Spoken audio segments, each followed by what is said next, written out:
Why do women not like nice guys? It's a mystery to men, especially the nice guys, because they don't understand why girls run from them. And I'm about to tell you exactly why. I saw another creator talk about the difference between nice guys and good men, and I was like, there it is, right there. The stereotypical nice guy is usually not a good man. And the reason being, when a nice guy does anything, even slightly respectful, chivalrous, kind, he needs praise, he needs validation. He is constantly seeking validation through other people because he's not even sure that he's a nice guy himself. So close and yet so far. Does anybody else love it when modern women go onto TikTok and just parrot something they heard from another TikTok video they saw, only to pretend to give it credit because they can never remember who said the thing in the first place? They then act like they're the ones who thought of the tidbit first, and it's one of the dumbest things imaginable. Now, I would say that this woman had a good start. People pleasing is a sign of a lack of self-worth, and nobody really likes people who are that nice. But the problem is, just like nice guys, you don't want good men either. You just claim that you do. You don't need to be Albert Tyronstein to know that. All we have to do is take a look at the track record of the modern woman. Good men are not that rare. They're just ignored. And when they're not being ignored, they are the dreaded backup choice. And good men don't make you feel happy. So they'll never be good enough for you to keep around, just long enough to form a parasitic bond that drains his life force and builds your social media following, which is the only form of validation you have left on this earth. A good man knows that about himself, because his character represents that, and he's very sure of himself, very grounded, and I mean, he just like exudes confidence. You know that he's a good man. He does the right thing even when no one's watching. He doesn't need everyone to be like, oh, you're a good guy, you're a great guy, because he knows he's a good man. The nice guys are always very performative and putting on a show, whereas the good man is not. And you can see in the stability of his character that he is not putting on a show just for praise. Really? There's a fine line between needing constant praise for the things that a man does for his woman and just wanting a little recognition every once in a while. The modern woman has been brainwashed into thinking that the use of the phrase "thank you" is somehow more valuable than a diamond-encrusted piece of gold that's been forged into the shape of a pizza. And don't get me started on what a man must do to earn a half-hearted hug and a back rub from this same woman. In order for that to happen, he must rescue a box of puppies from an oncoming train, and even then, statistically speaking, he only has a 47.2% chance of that even happening. For some reason, she finds appreciation beneath her because all actions done by a man are conveniently the bare minimum needed to make a relationship work, which is one of the reasons why good men are now running away from modern women. How's it feel to be on the business end of that? Stings a little bit, doesn't it? Sick burn. I personally think dating apps should only be for people who actually want to date. Get off if you don't want to date. I feel like Tinder is kind of known as the hookup app, so okay, sure, you can go on there, but get off Hinge. Hinge is for dating. Don't go on there if you just want to hook up or find someone to Snapchat back and forth with. Get off, respectfully. Nobody cares what you think. Lady, are you seriously telling the internet to completely change dating app culture? I legitimately wonder if you think you have that kind of power, but I'll play along. Alright, fine. You win, sister. We'll make things crystal clear for you. In fact, we'll do you one better. We're just gonna get off the dating apps in their entirety. It's not like it matters or anything. You'll ignore a majority of the men either way. So we might as well do something worthwhile, like playing stealth frisbee golf over at Skeeter's house. It's kind of like frisbee golf, except we added a Metal Gear Solid style of gameplay where we have guards on patrol across the course, and you have to sneak in as close as you can before making your toss. And if you get caught, then it turns into a game of ultimate frisbee freeze tag. Either way, you're in for a good time, which we need after thinking about the prospect of going out on a date with you. Or someone says that they're looking for a long-term relationship, but then they either literally don't respond when you're like trying to get to know them or plan a date, or they ask for your Snapchat. But it takes more than two to tango, or something like that. Hang on a second here. Are you telling me that there's liars on dating apps? Well, color me shocked. The next thing you're gonna tell me is that produce stores sell fruit. Be serious for a second, will ya? You can't be surprised that this is the case. Self-respecting men, the kind that you pretend that you actually want, are leaving the dating apps in droves, and the remainder of the men are either simps, perverts, scammers from India, and last but not least, Chad. And you know what all four of those have in common? They will tell you what you want to hear if it means getting what they want. And this is nothing new. Dating apps have made it incredibly easy for liars to lie and for players to play. And despite this obvious fact, you are still shocked that men who just want to have fun claim that they're looking for something long-term while asking you for your credit card info to run a background check on you. A grown-ass man should not be asking for my Snapchat. I love finding Michael, 27, unemployed, who's looking for short-term fun. Like, respectfully, Michael, respectfully, I think you're a little too old for that. Like, why would you not want a relationship? And he lives in his mom's basement, and he doesn't have a car either, so you have to pick him up, and then unfortunately on the date he's going to have forgotten his wallet. But just short-term fun, not looking for a relationship. No. That's not my problem. It's yours.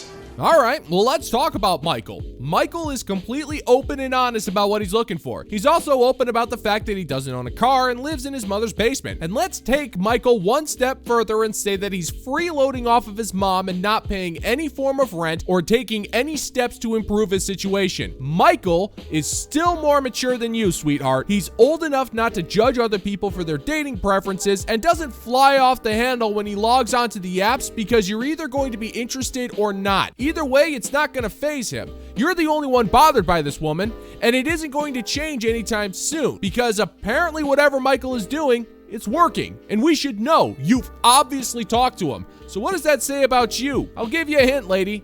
Doesn't say much. You're boring! You're fucking dull!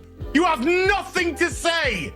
You are a one-hived mind twat waffle! Hey, can I sit here? Yes. So, what's for lunch today? Me? Ew. What a mess. Ew. Ew. Ew. Whoa, what in the hell do you think you're doing there, woman? Get your butt off that desk. That desk cost the company almost $80 and is barely considered structurally sound even by Chinese standards. Second off, stop asking me about lunch. Your lunch, your problem. Go buy your own stupid lunch for once in your meaningless existence. Finally, you work in an office, not the white glove society. And I'm not sure if anybody told you, but we operate under the common rules of decency. And in this office, cannibalism is not only a fireable offense, it is also an abomination, much like all of the artificial parts you've surgically grafted onto yourself. And I just got word from upstairs that you're not even an employee here, which means that you're loitering, which is not only illegal, it's also against the law. You're busted. Just another friendly reminder for all of my fellow single people. And this is one of my favorites. If they like you, you'll know, and if they don't, you'll be confused. As I've mentioned before, I've been in the dating game for about 2 years now, and this piece of advice is honestly so simple, but it really just makes so much sense, and it makes things very simple and clear. Which, as we all know, the dating game feels like anything but simple and clear. What? The only reason why dating is so complicated is because modern women made it complicated by assuming that 95% of men either didn't exist or were more dangerous than bears. The men that you ignored would have made solid matches for you back in your prime, but you didn't want solid, you wanted perfect. Because somewhere in your boss bae yas queen best life, you decided that if things weren't perfect, then life was a failure. Well, look at you now, sweetheart. Life ain't perfect, and you're still a failure. The men that you desire are easy enough to find. They're all on the dating apps, and they're uncomplicated for the most part because those guys are only after one thing. And trust me, sister, it's not your gleaming personality or your pathetic attempts at intellectual philosophy. Throughout these past 2 years, I have been on numerous first dates. I mean, countless first dates, my goodness, which I can tell you guys more about. Let me know if you'd like to hear them. I have notes of stories of these dates. And second dates, third dates, you name it, I've done it. And it's been honestly a really interesting time. But when I heard this piece of advice, it really just made everything a lot more clear. because it's so true. These men that actually, or women that are actually interested in you, make it known. And if they're making it confusing, it's because they're confused.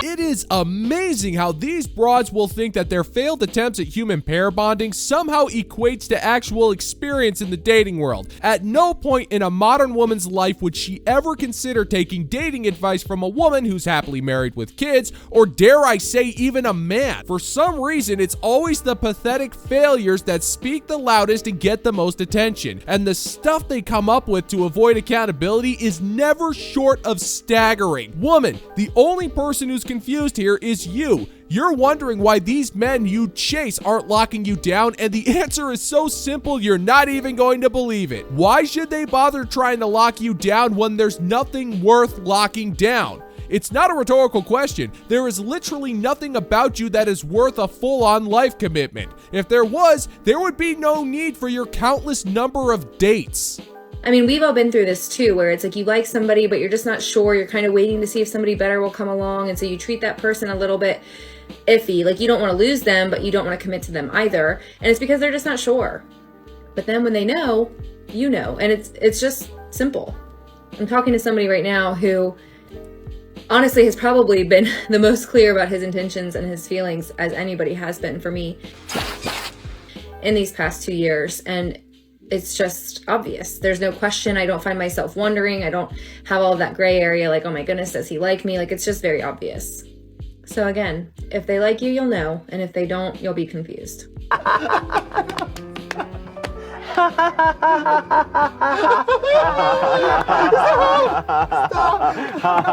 Wow, that is so wonderful. Good for you for finally finding somebody, but I have a quick question, Toots. If he's made his intentions known, and you know, then why is he just a guy you're talking to instead of him being your full-on boyfriend? Why is it that you're still acting confused behind a cold and lifeless demeanor? Your crap advice is what got you into this mess in the first place. You're looking too deeply into things, and the only reason why things are so complicated is because you went out of your way to ensure that human pair bonding became needlessly complicated. Men are not that difficult to figure out, but in your pursuit for Captain Chahab, you made things overly complicated because you refuse to live in a world where you're not some special delicate snowflower of some type, and it takes a bold kind of a person to completely deny the reality that's around them. Confused? Well, I don't blame you. You've given your philosophy too little thought, and I can still see the steam shooting from your ears.